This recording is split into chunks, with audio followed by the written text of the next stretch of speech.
자, 다음은 민주당 이재명 대표 사법 리스크 잠깐 해보겠습니다. 어디까지 확대될까? 지난번에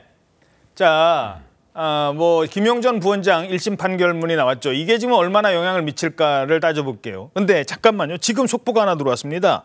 법인카드 있잖아요. 법인카드 유용 의혹. 이게 관련해서 이재명 전 경기지사에 대해서 법인카드 유용 의혹 등으로 경기도청을 압수수색 중이다. 지금 검찰이 이런 속보가 나왔습니다. 물론 이거는 그 제보자, 우리 최주영 기자가 만났던 그 제보자가 권익위에 신고를 했고 권익위에서 맞네, 이건 좀 들여다볼 필요가 있네. 그래서 경찰에 넘어갔고 경찰에서 이제 검찰 단계로 오면서 압수수색에 들어갔었는데 전에는 경기도청은 안 했었던 걸로 알고 있는데 아주 과거에 이제 그 김동연 지사 취임 전에 이제 이재명 지사가 막 이제 취임을 마쳤을 때 압수수색을 한번 했던 걸로 기억을 하고 있는데 예, 이제 이번에 관련해서 이제 법인카드 유용 의혹과 관련해서 경기도청 압수수색을 추가로 했다는 겁니다. 그 직원들에 대한 개별 조사는 검찰에서 그동안 있어 왔던 걸로 지금 전해지고 있었어요. 근데 도청을 다시 압색에 들어간 건 비교적 오랜만이고요. 예. 경기도청에 검사와 수사관 등을 보내서 지금 현재 관련 자료를 확보 중인 걸로 알려져 있습니다. 현재? 예, 지금 말씀 주셨던 대로 공익제보자 조명현 씨의 신고 내용을 검토했던 국민권익위원회로부터 이 대표 사건을 넘겨받아서 지금 검찰이 수사를 벌이고 있는 상황입니다. 잠깐만요. 이게 왜 그 경기도청에 대한 압수수색이냐? 지난번에 이재명 대표 샴푸 샀잖아요. 보통은 법인카드로 샴푸 샀다고 생각하는데 아니에요. 이재명 대표가 샴푸를 산 게 아니라 그 조명현 씨가 샴푸를 자기 개인카드로 사요. 그리고 나서 그 개인카드로 내 돈 쓸 수 없으니까 경기도청에다가 저 샴푸 샀는데요. 영수증 갖다 주는 거예요. 그럼 경기도청의 직원이 이 샴푸를 개인카드 산 사람한테 돈을 돌려주는 구조거든요. 그러다 보니까 이 준 돈이 누구 돈인데? 이거 경기도 돈 아니야. 이거 개인 돈이겠습니까 설마? 내 개인 돈을 쓰지는 않았을 거고 이거 경기도 돈 아니야.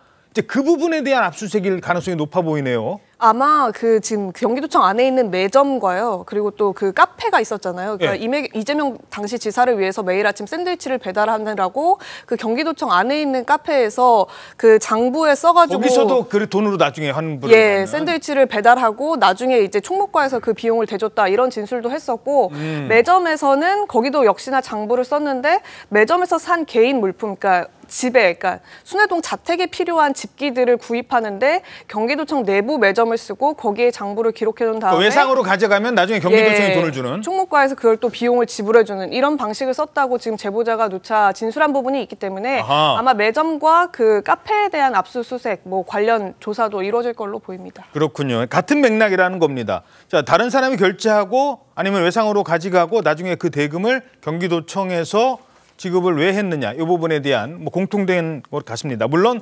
다른 가능성도 있습니다만 여기까지 전해드리고요. 자, 일단 판결문 나온 사건 하나만 더 짚어보죠. 김용전 부원장, 불법 자금은 단 1원도 본 일도 쓴 일도 없다고 했죠. 그런데 김 전 부원장 판결문을 봤더니 김용전 부원장 이름보다 이재명 대표 이름이 훨씬 더 많이 등장한다고 합니다. 얼마나 많이 등장할까요? 먼저 영상부터 보시죠. 예산 자금 운운하는데 불법 자금은 1원 본 일도 쓴 일도 없습니다. 김용 부원장에게 이제 자금 넘길 때 이게 대선 자금으로 쓰일 거라는 걸 좀 알고 계셨을까요? 경선 자금으로 알고 있습니다. 상식적으로 글쎄요. 그걸 이재명이 몰랐다. 아니 그럼 나는 누구한테 돌려준 거야? 자, 최주영 기자, 아니 이재명 대표의 이름이 14번이나 등장을 한다고요? 이재명 대표 이름이 아마 김용 부원장보다 더 많이 등장하는데요. 그 14번은 이재명 대표를 위한 선거 자금이었다. 이 부분이 이제 14번가량 등장을 하는 거고요. 이재명 대표 이름 자체는 김용전 부원장이 107번가량 나오는데 그보다 더 많은 120번이 이재명 대표의 이름으로 등장을 한다는 겁니다. 이 김 전 부원장이 대선 경선 자금 명목으로 받았다면서 검찰로부터 기소된 6억에 대한 부분이 더 자세히 나와 있었기 때문인데 이 때문에 이재명 대표가 결국 이 사건과 떼래야 뗄 수 없는 사안이라는 걸 이번 판결문을 통해 보여준 것이다. 이런 해석까지도 나오고 있습니다. 자, 김용보다 이재명이 더 많이 나온다. 뭘 의미하는 걸까요? 잘 아시다시피 돈을 받은 사람은 김용 전 부원장입니다. 그렇죠? 그런데 이게 김용 전 부원장의 정치자금법 위반, 그런 내용이거든요. 예. 그런데 그 정치 자금이 김용의 정치 자금이 아니에요. 그렇죠. 이재명 대표의 경선 자금으로 쓰인 것으로 보인다라는 게 저 판결문 전체를 관통하는 취지거든요. 예. 그러면 김용이 받은 돈은 결국 이재명 대표를 위해서 썼다 이런 얘기가 되는 거잖아요. 그러니까 이재명 대표의 경선 자금에 대해서 유죄를 내린 거나 거의 마찬가지다. 저는 이렇게 이제 해석이 되고 그렇기 때문에 자꾸 이재명 대표 이름이 많이 나올 수밖에 없어요. 판결문에. 근데 이재명 대표는 이제 모른다고는 주장하고 있습니다. 만약에 이제 저런 식으로 이재명 대표가 계속 주장을 한다면 이 김용 전 부원장이 이제 이재명 대표한테 이 돈의 출처에 대해서 전혀 얘기도 안 하고 보고도 안 하고 자기가 이재명 대표의 경선 자금으로 썼다. 이제 이 얘기가 되는 거거든요. 예. 그걸 일반 국민들이 얼마나 신뢰할 수 있을까? 저는 뭐 신뢰하는 사람 별로 없다고 봅니다. 예. 뭐 그거 이제 판결에서 일단 1심 판결을 근거로 봐서는 그렇다는 겁니다. 그런데 왜 1심에서는 이걸 법정 구속까지 시켰을까? 그 판결에 아주 디테일한 게 있었대요. 유무죄를 가른 건 그거랍니다. 이 거짓말을 할 수가 없는 거예요. 판사 앞에서. 경험하지도 않았는데 내가 돈을 주지도 않았는데 이렇게 불룩하게 해서 줬다. 이걸 어떻게 하는 거냐? 화면 함께 보시죠. 자, 유동규의 이른바 디테일. 어느 정도로 자세히 얘기를 해줬느냐?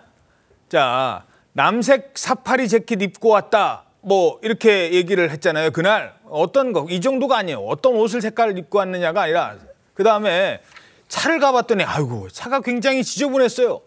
그리고 그날 내가 반바지를 입었는데 모기가 얼마나 많았는지 막 다리를 물었어요. 이런 얘기까지 그냥 돈을 줬다는 그 상황을 구체적으로 사파리 입고 차 안은 지저분하고 모기 때문에 고생했고 거짓말이면 이렇게까지는 못했다는 겁니다. 어떻게 해석하십니까? 그러니까 너무 구체적이잖아요. 소설을 써도 저렇게까지 뭐 쓰기에 좀 힘들 정도로 너무나 구체적이기 때문에 그러니까 유동규 씨는 자신이 경험한 거를 얘기를 한 거고 이제 그 김용 쪽에서는 자꾸만 아니라고 이제 잡아떼는 과정에서 팩트면에서 유동규 씨에 대해 이길 수가 없으니까 결국 그 위중교사의 알리바이 조작하는 거 아닙니까? 예. 근데 그것까지 이제 나중에 탄로나면서 사실상 무너져 버린 거죠. 그러니까 유동규가 경험한 팩트 앞에서 김용이 무릎을 꿇은 것이다 이렇게 봐야 될 것 같습니다. 알겠습니다. 물론 1심 판결이라는 것까지는 말씀드리겠습니다.